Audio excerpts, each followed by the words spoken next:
높은 방향 확보 지점은 자연적인 부분을 갖다 이용하는 부분이 있고, 자연적인 건 뭐예요? 현장에 갔을 때 있는 나무라든가 H빔이라든가 이런 것이 아니라 나무만을 갖다가 자연적인 그 확보물만 갖고서 말씀을 드리는 거고요. 구조물은 건축물에 갔을 때 발생되는 H빔이라든가 기둥이라든가 이런 거를 갖다가 우리가 구조물 확보지점, 높은 확보지점이라고 그러고요. 그 다음에 인공적인 건 바로 이거죠. 아무것도 없는 곳에서 우리가 써야 되는 부분이죠. 첫 번째 선택은 뭐예요? 현장에 있는 거를 이용하는 거죠. 그죠? 그 다음에 인공적인 높은 확보 지점은 이것도 저것도 안 될 때. 사실은 보텍스 없이도 쓸 수 있는 높은 방향은 수없이 많죠. 굳이 사실은 안 써도 돼요. 그리고 이 인공적인 방향을 쓸 때 우리가 뭐 A 프레임, 사이드 A 프레임, 뭐 다양한 프레임들이 있지만 제일 먼저 선택하는 프레임 뭐가 돼야 돼요? 가장 쉬운 삼각대로 형태를 잡아서 삼각대나 EJ 삼각대가 가장 단순하게 빨리 할 수 있는 거죠. 바로 이거는 싱크홀 같은 데도 좋아요. 싱크홀에 자 들어가야 되는데 누군가 접근해야 되잖아요. 근데 거기에 높은 방향 지점이 없이 한다 그러면 상당히 어려움이 있을 거예요. 양쪽에 보텍스를 가까이 안 붙여도 돼요. 사실은 양쪽에 보텍스만 해놓고 디플렉션으로 해서 가운데로 구조대원이 내려가게만 해주면 되거든요. 그러면은 구조대원이 추가적으로 매몰되거나 그러지 않은 상태에서, 전혀 건들지 않은 상태에서도 허공에 매달린 상태에서 원하는 위치로 해서 투입을 시킬 수 있는 부분도 있고요. 또 뭐 예를 맨홀 같은데 저번처럼 뭐 한 10대 명 떨어졌다 그러면 일단 로프 구조 작업 들어가서 응급처치하고 로프 구조 작업 하는 와중에 어떻게 해요? 삼각대가 들어가요. 그래서 저는 로프 구조 교육을 할 때 처음부터 삼각대를 설치하고서 시스템 운영을 안 해요.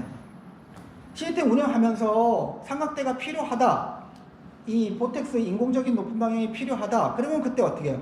추가적으로 남는 인력 갖고 투입을 시킬 수 있는 거예요. 그렇지도 않다, 그러면 어떻게 해요? 없이 해야죠. 그죠? 그러한 부분들을 여러분들이 조금 고려해 주시면 될 것 같고요. 높은 방향의 이점은 뭐 말 안 해도 이미 다 알고 있는 사실이고, 이거는 여러분들이 읽어보시면 될 것 같고요. 하강할 때도 우리가 여기서 내려갈 때까지 상당히 많은 어려움이 있지만 딱 한 발짝만 내려주면 굉장히 편하죠. 바로 이 하강하는 요 포인트가 결과적으로 나의 높은 방향이 돼 있는 거거든요. 그러니까 이 부분이 보텍스 인공적인 높은 방향이나 자연적인 거 이런 높은 방향의 이점을 충분하게 설명해주고 남아요. 내가 하강할 때 여기서 벽면에 떨어질 때까지가 상당히 어렵지만 거기서 딱 내려서 한 발짝만 내려가면 어떻게 해요? 일단 편안해지잖아요. 바로 이 높은 방향이 주는 이점이 바로 이러한 부분이라고 저는 생각을 해요. 그래서 시간이 걸리거나 장비의 무거움이 우리한테 이거를 상쇄할 수 있을 만큼의 값어치가 있다 그러면 현장에 어렵더라도 들고 가야 되겠죠. 그죠? 네. 특히 다중 추락이 발생이 돼서 계속적으로 한 10대분을 넘게 로프 작업을 올렸다 내렸다를 들것 작업을 해야 된다 그러면 크레인 들어가서 크레인으로 하는 거, 절대 사람이 매달려 있는 상태에서 크레인을 이동시키거나 움직이는 거는 절대 하면 안 되는 행위로 돼 있어요. 만일에 거기다 사람을 할 때는 크레인을 그 위치로 높여놓고 그 위치에서 거기가 확보 지점으로서 높은 확보 지점으로만 쓰는 거지, 사람을 매달아서 크레인을 회전시키거나 이런 거는 안전상의 이유로 사실은 그렇게 하는 행위 자체가 안 되는 걸로 돼 있어요. 우리는 이제 그런 거 없이 그냥 뭐 산업용 크레인에다가도 사람 매달고 들것을 매달고 이동시키고 하는데 왜 저렇게 하지라고 하는 의문점을 좀 가질 수는 있어요. 자, 마찬가지 우리가 이런 구조물이 있다 그러면 굳이 구조물이 있는데도 불구하고 바닥으로 로프를 내릴 필요가 없는 거죠. 그 다음에 굳이 이런 구조물이 있는데 굳이 보텍스까지 가져가서 거기다 보텍스를 추가로 세울 필요가 더더욱이나 없는 거고요. 나무도 마찬가지. 만일에 이 인공적인 좋은 거는, 이거는 좋은 점은 내가 원하는 위치로 얘를 이동시킬 수 있다는 거죠. 기둥이나 나무 같은 거는 어떻게 돼요? 고정 불변이 요구자가 있는 위치, 그 다음에 그걸 따라서 발생되는 이 라인이죠. 이걸 우리가 추락 라인이라고 그러는데, 여기에 높은 방향이 있으면 여기를 이용해서 작업을 하면 돼요. 근데 높은 방향이 여기에 있어. 그럼 어떻게 돼요? 요 구조자를 이쪽으로 옮겨야 돼요. 이거를 이용하려면. 그러니까 항상 현장에서 내가 움직일 수 없는 상황들, 그러니까 불가분한 거 있잖아요. 바꿀 수 없는 것들. 그거는 어차피 그대로 써야 되는 거예요. 바꿀 수 있는 거를 선택하는 거죠. 그래서 요구자를 내가 이쪽으로 내려가더라도 약간 이쪽으로 이동시킬 수 있는 상황이라 그러면 이 높은 방향을 이용하는 거고, 만약에 절대 이건 안 되는 상황이다 그러면 어때요? 당연히 올라가야 되는 상황에 포텍스를 누르는 그런 것들을 좀 판단해서 하시면 되죠. 그래서 요거는 제일 중요한 거는 이 나무 일직선상으로 힘을 받는 거기 때문에 이 카라비나에 지나가는 이 구성요소 1, 구성요소, 우리가 보통 구성요소라고 그러는데 얘를 기점으로 해서 이쪽 구성요소, 이쪽 구성요소, 이쪽 구성요소의 평행선, 그 다음에 이쪽 요소의 평행선, 이 두 개의 합쳐지는 선과 얘가 일직선상의 화살표로 발생되는 이 힘, 바로 벡터 힘인데, 바로 이 힘이 이 뿌리 근처에서 움직일 수 있게끔 하는 것이 관건이겠죠. 그런 것들도 이제 나중에 어차피 계속적으로 진행하면서 그런 것들을 많이 배우게 될 거예요. 그 다음에 이제 중요한 게 확보 시스템이에요. 확보 시스템, 확보와 확보 시스템은 들려요. 확보 지원과 확보 시스템은. 확보 시스템은 시스템 운영 중에 우리가 두 번째 라인을 얘기하는 거예요. 두 번째 라인. 지금 우리가 아까 했던 백업과 보강 중에서 얘와 얘는 어떻게 서로가 백업인가요? 보강인가요? 보강하는 거죠? 무슨 보강이죠? 컨트롤을 보강하는 거죠. 내가 원하는 속도로 내려주기 위해서 하는 거죠. 보통 산업 구조에서 일반적으로 장비가 없는 미니멀리스트 구조 방식에서 가장 많이 쓰는 건데, 윈터리치 방식과 팔자간기 하나 갖고는 한 사람의 컨트롤이 안 되니까 추가적인 제동을 하나 더 주는 거죠. 그리고 이 제동을 멈추는 건 여기서 이제 제동을 멈춰서 매듭을 하는데 가장 일반적으로 많이 써요. 튜브 관기, 팔자 관기, 아니면 민터 위치, 아니면 팔자 관기, 민터 위치. 이렇게 해서 한 사람 플러스 한 사람 컨트롤할 수 있는 두 개의 컨트롤을 넣어서 두 사람을 하는 거죠. 이거를 시스템상 우리가 이거를 DRT에 SRT예요. 백업이 없다 그러면 이건 SRT 구조가 됩니다. 이 상태로 마누라 그냥 내린다 그러면 얘는 싱글 로프 테크닉이 되는 거예요. 자, 이거는 우리가 브레이크 바러를 통해서 우리가 내려주고 있는 거죠. 이거는 지금 당연히 이거는 뭐예요? 싱글 로프, 이 상태로 본다 그러면 싱글 로프 테크닉인 거죠, 그죠? 여기에 추가적으로 들어간다 그러면 이거는 DRT가 되는 거예요. 더블 로프 테크닉이 되는 거죠.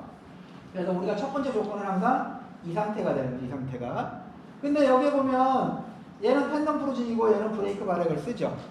그러면 당연히 여기에 쓰는 장비들도 약간의 차이가 있어요. 지금 이 장비는 우리 국내에서 거의 사용을 안 하는데 540도라고 하는 장비인데 MPD는 지금 많이 들어와 있어요.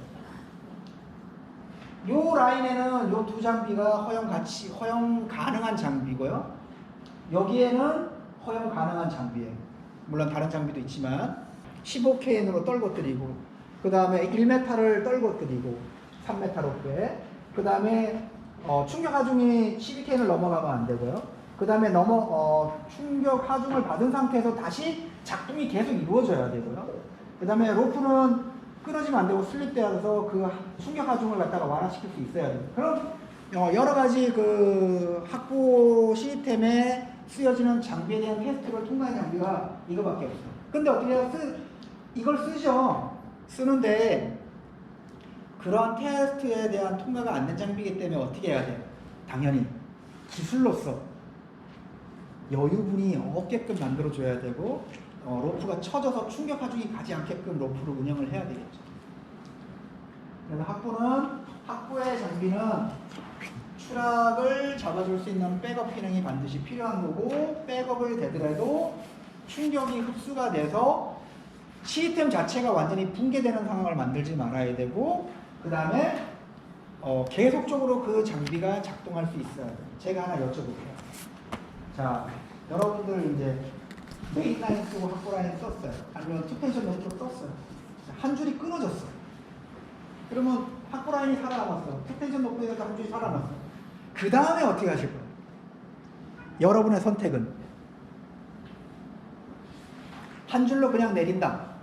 아니면 추가적으로 로프를 투입시켜서 올 때까지, 아니면 추가적인 로프를 또 추가시켜서 내린다.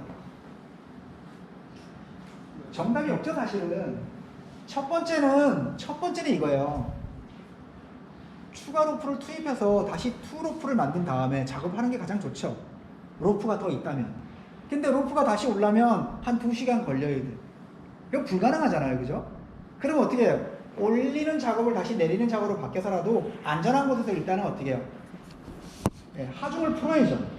로프에 걸려있는 하중이 걸려있다는 얘기는 뭐냐면 하중이 걸려있는 로프는 언제든지 끊어줄 준비가 돼 있다고 봐야 되는 거거든요. 그 끊어질 준비가 돼 있지 않게끔 만들어줘야 되는 거죠.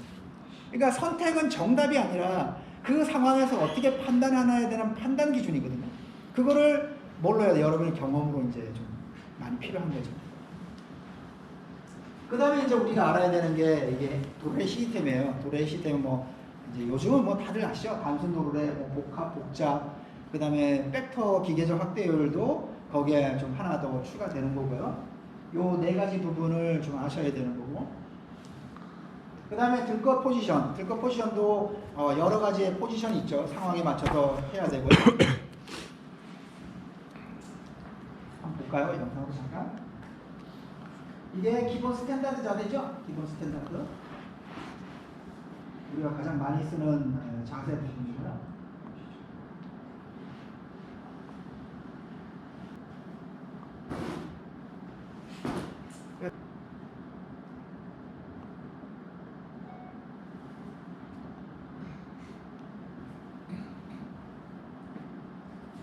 그래서 제가 교재상에서 표준 자세, 그 다음에 중간 자세, 뭐 수직 자세, 뭐 이렇게 자세에 대한 이름을 조금 놓았어요.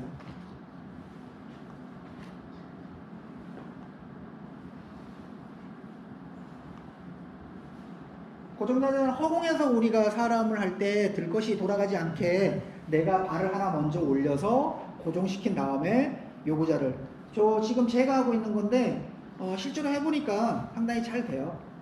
이 발 하나를 갖다가 들것 안에다가 집어넣고 그 다음에 요구자를 당겨서 안에다 집어넣고 이렇게 하는 것이. 안 그러면 이게 들것이 허공에서 도는 상태이기 때문에 이게 잘 안 돼요.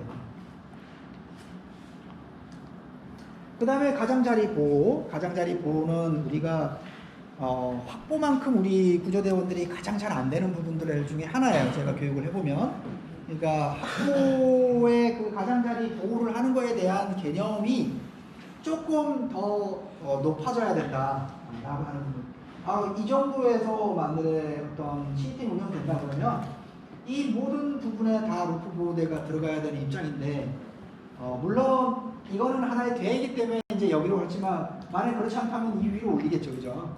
그렇지만 만약 이런 상황들이 있어요. 여기서 만약에 여러분들이 저하고 실습을 한다 그러면 상당히 많은 로프 보호대가 들어가야 되는 장소에서 할 수가 있어요. 그 다음에 로프 시스템을 운영하는 데서 우리가 또 경사도에 따라서 로프의 세팅이라든가 시스템의 운영 방법이 조금씩 틀려지는데요.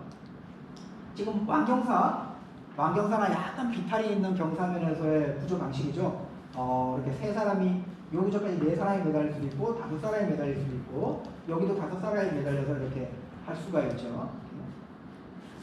그 다음에 극경사는 수직경사에서 우리가 하는 구조 방식이죠. 이게 저번에 우리 충청고등학교 교육했던 장소고요. 여러분들이 저하고 여기서 한다 그러면 이 장소에서 실질적으로 해볼 예정입니다.